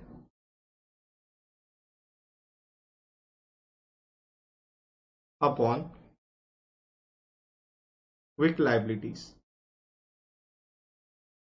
ठीक है, so quick assets upon quick liabilities, ये मैंने यहां पे लिख लिया। ठीक है सर जी, हमारे पास क्या क्या इंफॉर्मेशन है? हमारे पास वर्किंग कैपिटल है, करंट एसेट्स है, स्टॉक है और प्रीपेड एक्सपेंसेस है। तो क्विक एसेट्स के लिए क्या क्या चीजें हमें रिक्वायर्ड है? ये सर चलो, क्विक एसेट्स के अंदर क्या क्या आएगा जरा देखिए।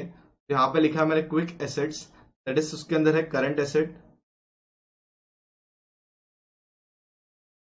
ठीक है, ये क्या है आपका current assets, minus stock, minus prepaid expenses,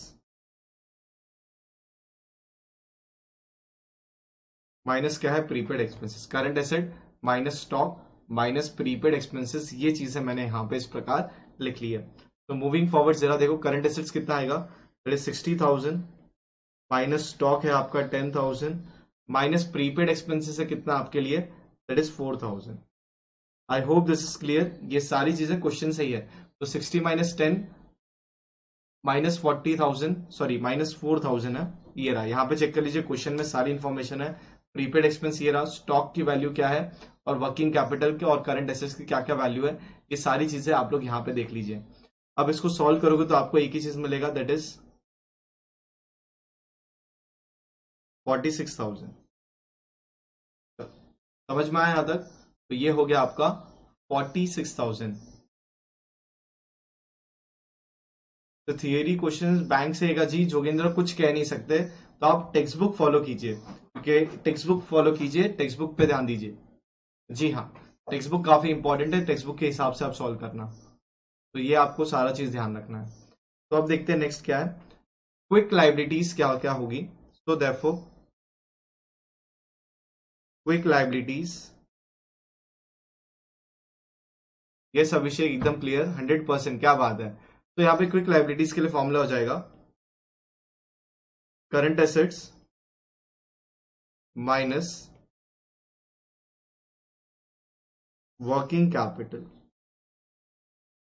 current assets minus working capital. तो करंट एसेट कितना है यहाँ पे 60,000 माइनस 50,000, ये कितना हो जाएगा यहाँ पे आपका, इज इक्वल टू 10,000। तो ये आपको क्या मिल रहा है, क्विक लाइबिलिटीज। अब आपके पास क्विक एसेट्स है और आपके पास क्विक का आपके पास लाइबिलिटीज है।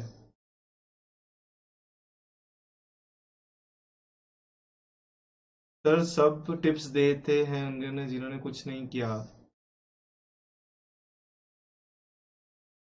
अरे भाई, सबके लिए टिप्स एक ही है, पढ़ाई कीजिए अच्छे से, एग्जाम्स के लिए पहले जो पेपर्स हैं उसको सॉल्व कीजिए, बाकी अच्छे से बस एग्जाम दीजिए। आपने बोर्ड एग्जाम 10th पहले भी दिया है, इतना ध्यान रखिए, एक बस एक एग्जाम है, आपके जीवन का एक पड़ाव है, जिसे आपको बहुत अच्छी तरीके से पास करना, ईमानदारी से पढ़ाई करनी है, मार्क्स भी आपको काफी अच्छे आएंगे, तो चिंता मत कीजिए। समझ में आया? सो देखो, टिप्स एक देना अलग बात है, उसको फॉलो करना है, तो आप अच्छे से जानते हो मैं आपको पढ़ा रहा हूँ, यही टिप्स है। पढ़ना है आपको, एग्जाम अच्छे से देनी है, और आपका पेपर है उसके हिसाब से प्लानिंग कीजिए कि हमें क्या पढ़ना है, किस टॉपिक पे हमें वीक है, तो उसको वही दूर कीजिए पहले ही। तो ये चीजें आपके लिए सबसे बेस्ट पहले यही है, ऑब्जेक्टिव अच्छे से कवर कीजिए। समझ में आ गया? उसके ऊपर मैं 20 तारीख के बाद सेशंस लेने वाला हूँ, चिंता मत कीजिए। समझ में आया? तो ये चीजें इस प्रकार रखनी है आपको। फिर यहाँ पे अगर आप देखोगे तो आप फॉर्मूला जो लगाना है आपको, जो कि है क्विक रेशो का,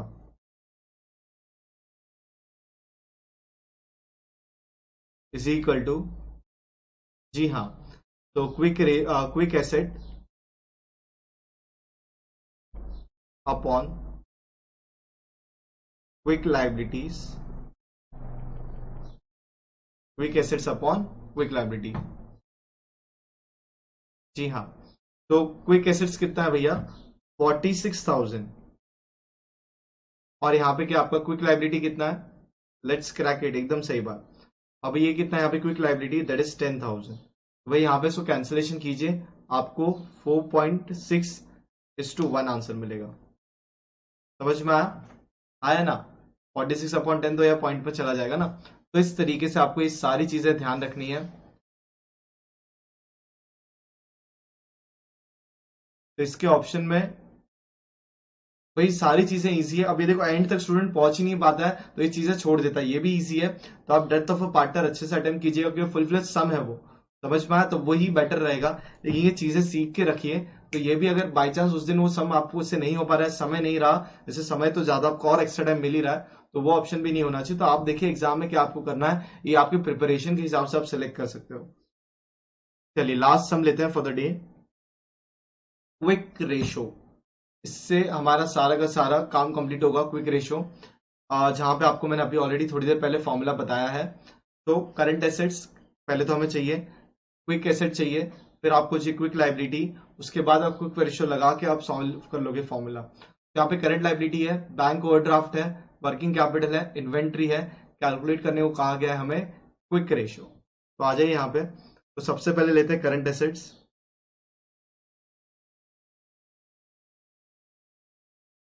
is equal to current liability. Yes thank you. तो यहाँ पे देखिए करंट एसेट्स क्या है, यहाँ पे quick current liability plus working capital.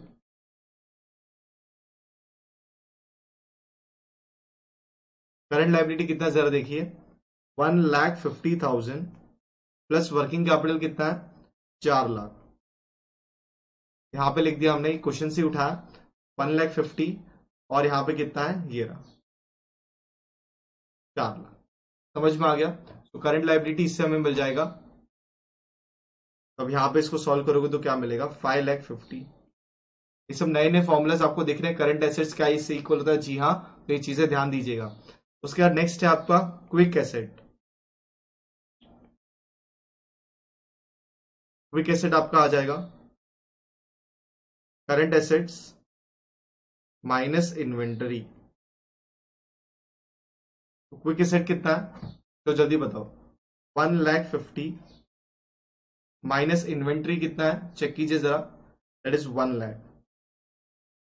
Total कितना आ जाएगा, 50 लाख। तो ये दो चीजें हो चुकी है।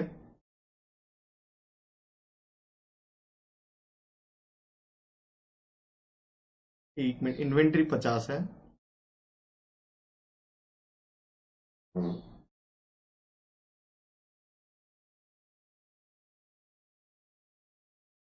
करंट एसेट कितना है भैया, ये रहा ऊपर मिला है हमें 5,50,000 माइनस 1 लाख। अब क्लियर। चलो, तो करंट एसेट्स है हमारे पास, क्विक एसेट हो गया। अब क्विक लाइबिलिटी मिल जाए तो हमारा काम बन जाए। तो आ जाओ यहाँ पे क्विक लाइबिलिटी देखते हैं।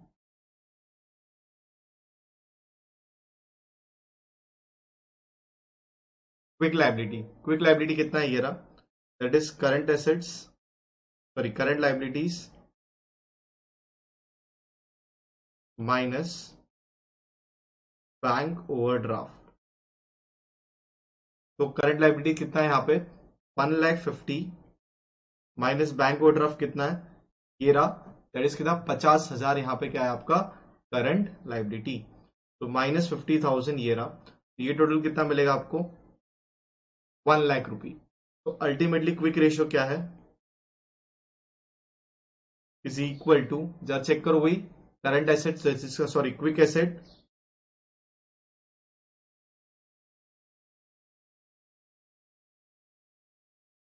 Upon quick liabilities. तो क्विक एसेट कितना होगा, 4.5 लाख, अपॉन क्विक लाइबिलिटीज कितना होगा, दैट इज 1 लाख। तो ये आपको मिलेगा 4.521। क्लियर? चलिए, तो इसी के साथ हमने यहाँ पे कंप्लीट किया हुआ है। नेक्स्ट क्लास हमारी कल होगी, तो कल भी भाई काफी सारी इंटरेस्टिंग चीजें हम करने वाले हैं। तो कल लेक्चर होगा, आपको पता ही है टाइमिंग वगैरह। तो आप जरा बैलेंस शीट, तो ये मैं आपको पहले सिखा रहा हूँ समझना इस सारी चीजों को। The balance sheet need to be arrange in vertical format which is suitable for further analysis. तो यहाँ पे हमें हॉरिजॉन्टल बैलेंस शीट जो हम नॉर्मली बनाते आ रहे थे, आपको याद होगा। जैसे कि अगर मैं देखूं, ये देखो, ये एक बैलेंस शीट है, ठीक है। ये एक बैलेंस शीट है, आपको मैं बताता हूँ फॉर एग्जांपल। तो ये एक बैलेंस शीट है, कैसे बैलेंस शीट? एक हॉरिजॉन्टल मतलब क्या, एक साइड लायबिलिटी है, एक साइड आपका एसेट है। तो इस प्रकार ये आपने क्या बना दी, यहाँ पे बैलेंस शीट बना दी है, आपको समझ में आ गया। लेकिन जब हम फाइनल अकाउंट्स की बात करते हैं इन टर्म्स ऑफ, मैं कहना चाहूंगा कंपनीज, तो वहां पे ये बैलेंस शीट का फॉर्मेट चलता नहीं, वहां पे ये वाला चलता है, दैट इज व्हाट, वर्टिकल। समझ में आ गया? तो वर्टिकल, हमारा वर्टिकल होता है ना, पीठ रीढ़ की हड्डी जिसको कहते हैं। सो कैसे स्ट्रेट होती है, तो ये वर्टिकल, आप वैसे वर्ड समझ लीजिए याद करने के लिए। सो यहाँ पे ये वर्टिकल फॉर्मेट की बात हो रही है, विच is suitable for further analysis. So format is very simple. सबसे मेन यहाँ पे दो हेडिंग है। एक, अभी सबसे पहले वाले की बात करेंगे, source of fund. Yes, business में सोर्स ऑफ फंड कहाँ से होता है, क्या होता है, ये सारी चीजें यहाँ पे ये रही। ओनर फंड, तो यहाँ पे क्या है, हम जो कैपिटल अकाउंट कहते थे ना, फाइनल अकाउंट्स हमने सीखा सोल प्रोप्राइटर का, फिर हमने सीखा वही पार्टनरशिप फाइनल अकाउंट्स, तो ये सारी चीज हम ऑलरेडी देख चुके हैं। तो सोर्स ऑफ फाइनेंस जो हम बात कर रहे हैं यहाँ पे, किस लोगों के बारे में है, यहाँ पे उन लोगों के बारे में है जो भाई कैपिटल कैसे कंपनी ने रेस किया। तो उसके अंदर सबसे पहले बात आती है शेयर कैपिटल, और एक लोन की बारी आती है। तो यहाँ पे देखो, दो बड़े बड़े हेडिंग बन गए आपके लिए। एक ओनर फंड, दूसरा हो गया बोरोड फंड। तो समझो कैसे मैं आपको समझा रहा हूं, आपको इतना सारा डिटेल में आने वाला नहीं, एक सम हम सॉल्व करेंगे, आपको आइडिया आ जाएगा किस प्रकार ये सारा मामला है। तो मेन हेडिंग समझ लीजिए। एक तो सोर्स ऑफ फंड जो हम कहते हैं भैया हमारी भाषा में, नॉर्मल भाषा में, that is capital account. Yes or no? और जब हमने वो सॉल्व किया था, क्या कहते हैं अपना,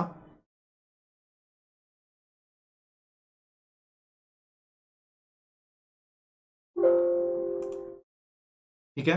तो जब हमने वो सॉल्व किया था अपना, जैसे कि एनपीओ, तो वहां पे हम कैपिटल फंड कहते हैं, है तो भैया वही ना, कि उनके पास पैसे कितने जमा है फॉर कैपिटल एक्सपेंडिचर।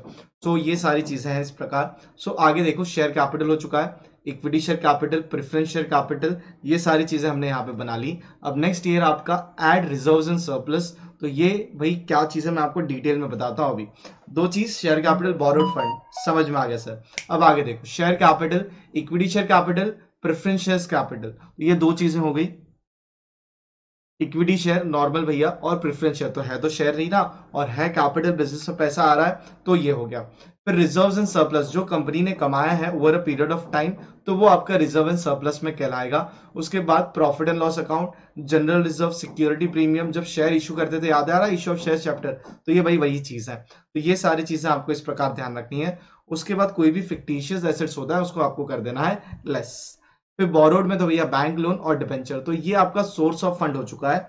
और फिर देखो नेक्स्ट क्या है, टोटल एप्लीकेशन ऑफ फंड। दूसरा भाई आपने पैसे कहां कहां लगाए, तीन जगह पे लगता है। एक फिक्स्ड एसेट, दूसरा इन्वेस्टमेंट, तीसरा है आपका वर्किंग कैपिटल। वापस एक और बार, एक तो है आपका सोर्स ऑफ फंड, दूसरा है आपका एप्लीकेशन ऑफ फंड। तो ये चीजें जब आप कर लेते हो, उसके बाद बारी आती है सीधा सीधा लैंड एंड बिल्डिंग की, भाई फिक्स्ड एसेट है, इन्वेस्टमेंट है और वर्किंग कैपिटल है।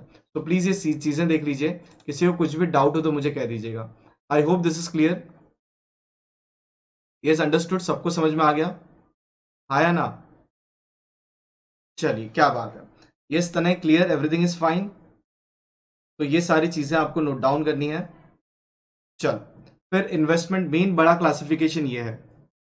ये रहा आपका फिक्स्ड एसेट, फिर ये रहा इन्वेस्टमेंट, फिर ये रहा आपका वर्किंग कैपिटल। तो ये तीन चीजों पे आपको ज्यादा से ज्यादा यहाँ पे ध्यान रखना है। तो fixed asset we have completed, investment we have completed, and working capital also we have completed. ये चीजें आपकी एग्जैक्टली इस प्रकार हो चुकी है। यस, अंडरस्टूड, सबको समझ में आ गया, हाँ या ना? चलो, तो अब पहला क्वेश्चन लेते हैं। और देखिए यहाँ पे एक और भी है, करंट एसेट। और अच्छा पूछोगे सर करंट लायबिलिटीज कहाँ चली गई? भैया अब वो आपका नाम यहाँ पे हो जाता है वर्किंग कैपिटल, जिसके अंदर आपको मिलेगा current asset minus current liabilities, वो मिला के क्या बन जाएगा आपका वर्किंग कैपिटल। तो यहाँ पे आपको लाइबिलिटी और एसेट साइड ऐसा कुछ सोचो मत, एक है सोर्स ऑफ फंड, पैसा कहां से आता है, और आप अप्लाई कहां पे करते हो, that is application of fund. ये पार्ट ए और पार्ट बी दो चीजों में यहाँ पे एग्जैक्टली आपका इस प्रकार क्लासीफाई होने वाला है। अगर किसी को डाउट है तो मुझे पूछिए, otherwise we are moving forward. हम करंट एसेट पढ़ना चाहते हैं। So quick asset cash bank, फिर देखिए अगला debtors bill receivable, total quick asset हो गया, non quick asset stock prepaid expenses advances, in short ये यहाँ पे एसेट्स की बात हो रही है। फिर क्विक लाइबिलिटीज, तो यहाँ पे देखो ये सारी चीजें एसेट्स और लाइबिलिटी माइनस ही होगी, अल्टीमेटली आपको मिलने वाला है वर्किंग कैपिटल, जो कि ये रहा। हम रीड कर रहे हैं पर पहले ये समझो, पहले एक्सटर्नल इसका स्ट्रक्चर समझ लीजिए। तो एक्सटर्नल स्ट्रक्चर इसका यही है, ये समझ में आया? एक्सटर्नल स्ट्रक्चर इसका क्या है, यही है। चलो यस, किसी को कुछ डाउट? 100% क्लियर? चलिए क्या बात है। So current assets, current liabilities में क्या क्या आता है जरा देखिए, creditors, outside liabilities, bills payable, total current liability, non quick assets, bank overdraft. तो भाई ये दोनों को माइनस ही तो किया है, और क्या हुआ है, तभी जाके आपको मिला है दैट इज वर्किंग कैपिटल। क्या मिला है आपको जाके, working capital. I hope this thing is clear. और किसी को कुछ भी डाउट हो तो प्लीज मुझे बता दीजिएगा। ये सारी चीजें हमने यहाँ पे इस प्रकार इसको ले ली है। 100% क्लियर। अब आ जाते हैं डायरेक्टली सम्स पे। तो ये आपकी बैलेंस शीट है, हमें इसको क्या करना है, कन्वर्ट करना है। किन चीजों में कन्वर्ट करना है आपको अच्छी तरीके से पता है। Yes, I hope this is clear.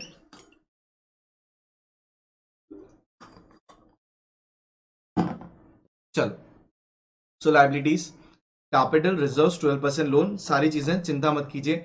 Fixed asset, investment, current asset. तो सबसे पहले हम यहाँ पे बनाते हैं अपना बैलेंस शीट।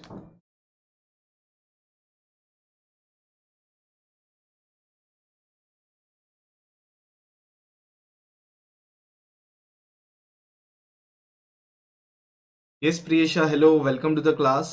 सही टाइम पे अभी बस हम चालू कर रहे हैं, ये एग्जाम में क्वेश्चंस पूछा जा सकता है, ठीक है ना। चलिए, तो अब हम बना रहे हैं, ये है क्वेश्चन नंबर 1, मतलब एक तरीके से। तो ये आपका पेज नंबर 347 है टेक्स्ट बुक का, वहां पे आ जाइएगा। तो सबसे पहले vertical balance sheet, vertical balance sheet, ठीक है, ये लिखा हमने vertical balance sheet as on 31/3/2019। तो ये चीजें यहाँ पे आ गई, और यहाँ पे आपका होगा पर्टिकुलर्स, और यहाँ पे है रुपी, और ये भी क्या है हमारा, रुपी। This is clear. अब सबसे पहले जैसे मैंने सिखाया है आपको, अगर आपने पहले 10 मिनट नहीं भी देखा चिंता मत कीजिए, मैं आपको कैटर कर लूंगा। यहाँ पे सबसे पहले चीज होती है कैपिटल, जो जिसको हम कहते हैं वर्टिकल बैलेंस शीट के अंदर सोर्सेज ऑफ फंड, क्या कहते हैं उसको, सोर्सेज ऑफ फंड। तो ये आपका सबसे पहले बड़ा हेडिंग बनेगा, सोर्सेज ऑफ फंड, ये हो गया। अब इसके अंदर सबसे पहला पार्ट आता है ए आपका, ये फॉर्मेट आपको लिखना है इसी तरीके से, that is owner's fund capital. अब जो पैसा ओनर लगाते हैं दैट इज इक्विटी और preference, yes or no, preference share capital, और तो कुछ होता नहीं है। तो अब जरा देखिए क्या है, ये रहा, दैट इज कैपिटल है आपके पास 50,000 रुपए, और कुछ है रिजर्व्स हैं, ये भी आपका उसी में जाना है। लोन और करंट लायबिलिटी उसमें नहीं जाएगा, वो अलग बोरोइंग कैपेसिटी में चला जाएगा। तो यहाँ पे आते ही आप सबसे पहले लिख दोगे दैट इज ओनर्स फंड के अंदर कैपिटल में आप लिख दोगे 50,000। अब इसके अंदर एडिशन होना है रिजर्व फंड का, सो ऐड रिजर्व्स, कोई भी टाइप के रिजर्व होने दो, जनरल रिजर्व होने दो, जो आपको ठीक लगे, जो क्वेश्चन में दिया हुआ रिजर्व, तो ये यहाँ पे ऐड होगा, दैट इज 15,000। अब उसके बाद कोई फिक्टिशियस एसेट्स है क्या, नहीं है, पर लिख दो फॉर्मेट में लेस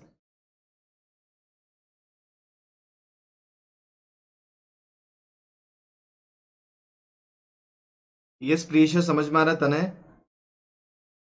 कुछ यहाँ पे दिमाग नहीं लगाना, बस हमें चेंज करना है और लिखना है। 50 प्लस 15 यहाँ पे कितना हो जाएगा, दैट इज 65,000। अब उसके बाद बारी आती है, ए कंप्लीट हुआ, नेक्स्ट बारी आती है ओनर फंड, उसके बाद भाई उधार वाला। तो उधार किससे लिया हुआ है जरा देखते हैं। तो यहाँ पे पार्ट बी हो जाएगा आपका, that is borrowed, yes clear, that is borrowed funds.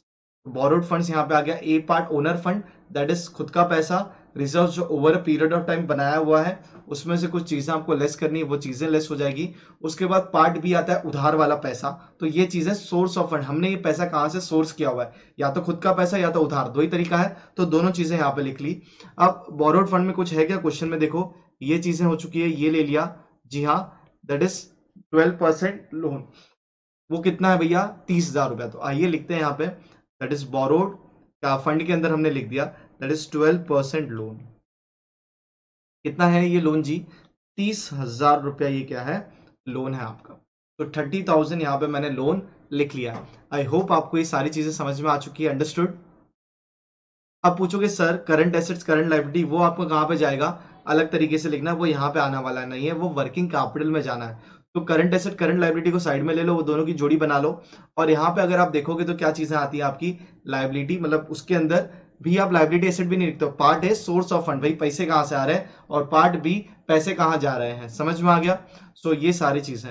अब नेक्स्ट चीज, फ्रॉम 9, कल लेक्चर नहीं होगा, परसों से आपको एनपीओ के प्रीमियर लेक्चर्स मिलेंगे। हर दिन एक सम फास्ट ट्रैक तरीके से सॉल्व होगा, और पूरा एनपीओ आपके आने वाले 8 से 10 दिन में कंप्लीट हो जाएंगे। और 6 बजे आपको कुछ शॉर्ट वीडियोस मिलेंगे, that is tips and tricks के बारे में, how to appear your board exams. समझ में आ गया। तो ये चीजें आपको इस प्रकार ध्यान रखनी है। सो अब नेक्स्ट है आपका फिक्स्ड एसेट। सो ये आपका जाएगा, क्लासीफाई होगा एप्लीकेशन ऑफ फंड्स में। तो यहाँ पे लिखते हैं नेक्स्ट नंबर 2, मैं यहीं पे लिख रहा हूं,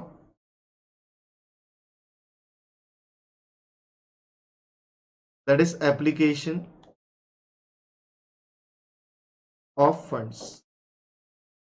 ठीक है, सोर्स ऑफ फंड हो चुका। ये रहा आपका दूसरा application of funds, that is number 1, जो कि ये रहा। सबसे पहले क्या होगा आपका फिक्स्ड एसेट्स। तो भाई देखो जरा, फिक्स्ड एसेट्स कुछ दिया हुआ है हमें, भाई नाम ही दे दिया फिक्स्ड एसेट 60,000 के, तो लिख दो यार बाइफिकेशन लैंड, कुछ भी नहीं है तो सीधा उसका सीधा फिक्स्ड एसेट होता। तो उसके अंडर एक और बनता लैंड बिल्डिंग फर्नीचर, तो नहीं है भैया, एक साथ दे दिया। तो ये चीज ध्यान रखो, ऐसे ही क्वेश्चंस आपको पूछेंगे, बस टेक्स्ट बुक के सम्स अच्छी तरीके से कंप्लीट कर लीजिएगा, आपका काम बन जाएगा। तो यहाँ पे आ गए हम, ये हो गया आपका फिक्स्ड एसेट। तो व्हाट अबाउट, चलो भैया, तो फिक्स्ड एसेट कितना है यहाँ पे जरा चेक करो, दैट इज कितना था, 60,000। तो यहाँ पे हमने लिख दिया कितना, 60,000। अब नेक्स्ट क्या है, 10,000 रुपये इन्वेस्टमेंट। तो ऑब्वियसली बात है, ये भी क्या है, एप्लीकेशन ऑफ फंड का ही पार्ट है, कि आपके पास फंड्स आए थे, आपने कहाँ डाले, फिक्स्ड एसेट खरीदा, इन्वेस्टमेंट किया। तो ये चीजें यहाँ पे आ गई, दैट इज इन्वेस्टमेंट। कितने का इन्वेस्टमेंट यहाँ पे बकायदा, 10,000 रुपये का इन्वेस्टमेंट। ठीक है, चलो इसी को मैं एक्सटेंड करता हूँ लाइंस को, फिर आगे बढ़ेंगे।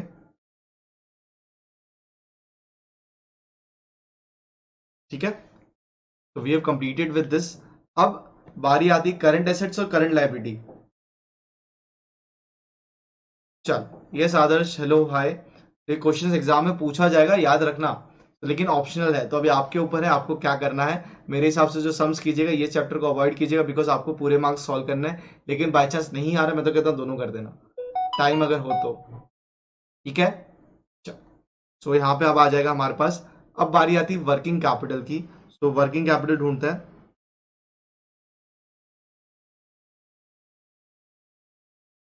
Working capital.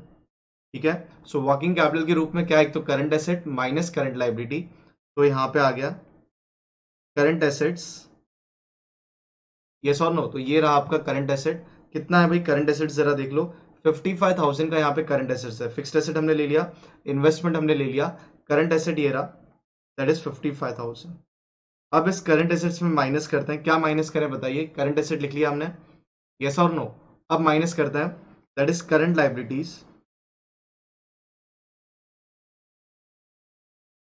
करंट लायबिलिटीज कितना आ जाएगा, चेक करो यहाँ पे, दैट इज 30,000। तो ये यहाँ पे मैंने ले लिया 30,000। तो बाहर कितना चला जाएगा, 55 minus 30, that is how much, जरा चेक कर लीजिए, 25,000। तो आप पूछोगे सर एडलेस क्या करना है। तो सबसे पहले जितना भी एप्लीकेशन ऑफ फंड आपको सोर्स ऑफ फंड मिला, that was how much, 65 plus 90, तो 95। अब यही पैसा तो आपने कहीं ना कहीं लगाया है, यस और नो। तो ये 60 प्लस 70, 70 प्लस 25, ये भी आपको क्या मिल जाएगा, 95। तो ये आपकी बैलेंस शीट टैली हो गई। यहाँ पे आपको कुछ दिमाग नहीं लगाना है, आपको बस कन्वर्ट करना है और इस फॉर्मेट में डालना है। सो बेसिकली दो चीज यहाँ पे फॉर्मेट में आ जाती है आपकी, ये रही।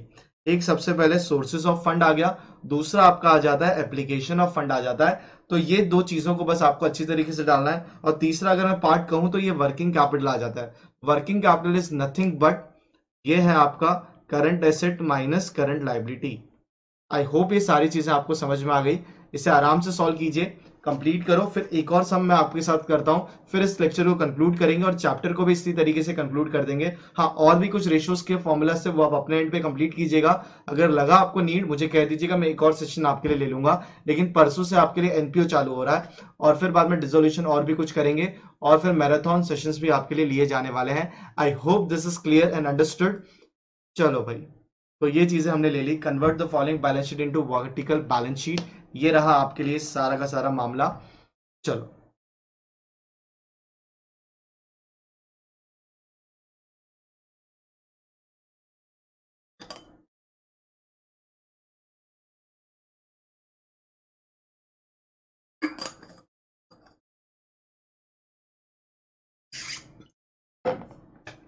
यस किसी कुछ डाउट?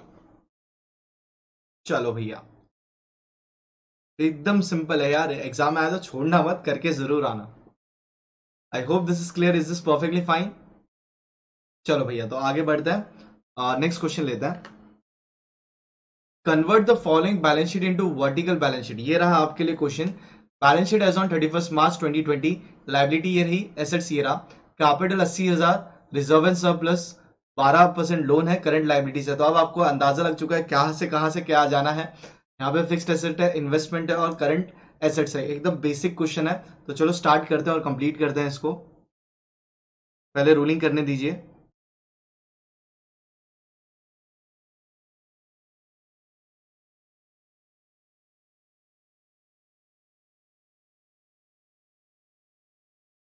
ठीक है, तो ये मैंने यहाँ पे लिख लिया।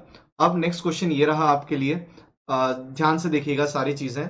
तो सबसे पहले भाई सजाते हैं सारी चीज को, सम को। दैट इज वर्टिकल, ये क्वेश्चन नंबर 2 है आपका।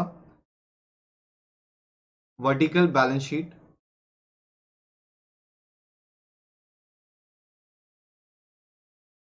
एज ऑन 31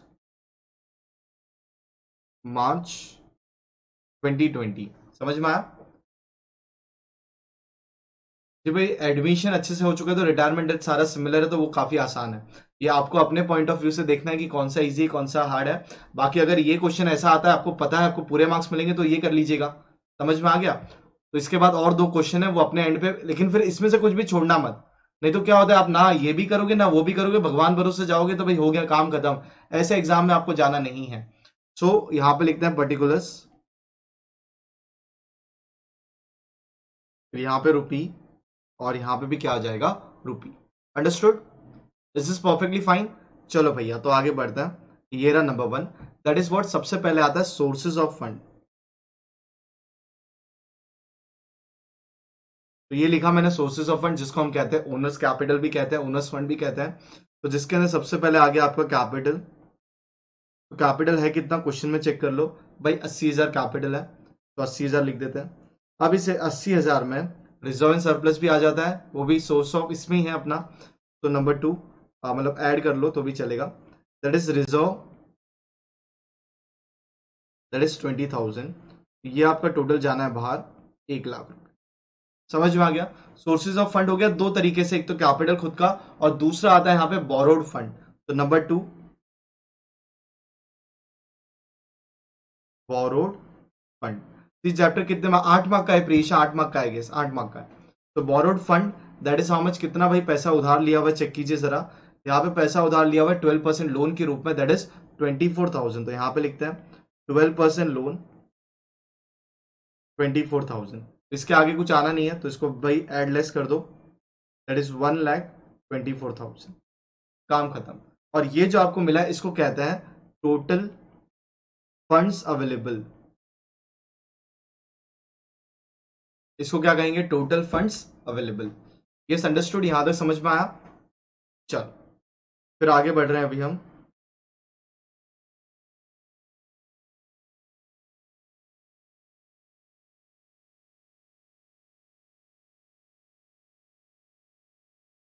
चलो, अब सेकेंड चीज that is application of funds.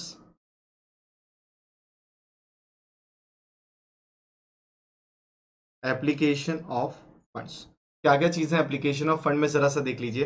तो दैट इज नंबर 3। अब ये आपके ऊपर, आप कैसे लिखते हो, ठीक है। नंबर 1 और ये नंबर 2 था आपका, और फिर आप 1 2 3 4 भी फॉलो कर सकते हो, कोई दिक्कत नहीं है। या पहले मैंने प्रेजेंटेशन करवाया वो भी कर सकते हो, सारा का सारा सेम, आपके मार्क्स कटने वाले नहीं है। तो फिक्स्ड कैपिटल जरा देखो क्या है यहाँ पे, that is fixed asset, that is 75,000। तो यहाँ पे आके लिख दीजिए दैट इज फिक्स्ड एसेट,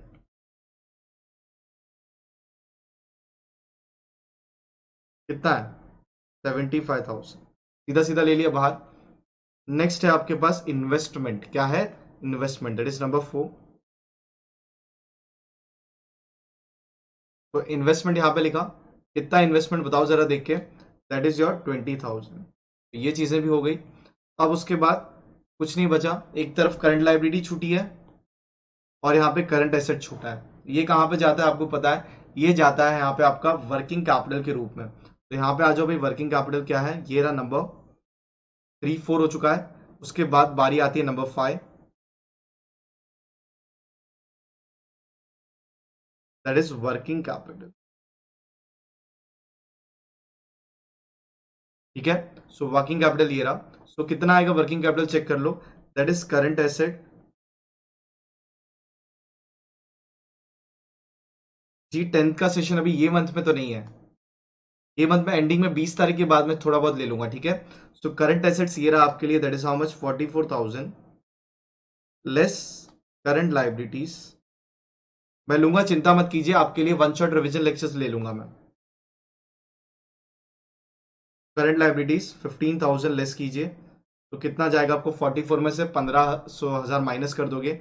ये कैसे आया, दो चीजें थी, एक 44 और ये 15 यहीं पे दिया हुआ है। तो 44,000 माइनस 15 कर दोगे, कितना जाएगा, दैट इज 29,000।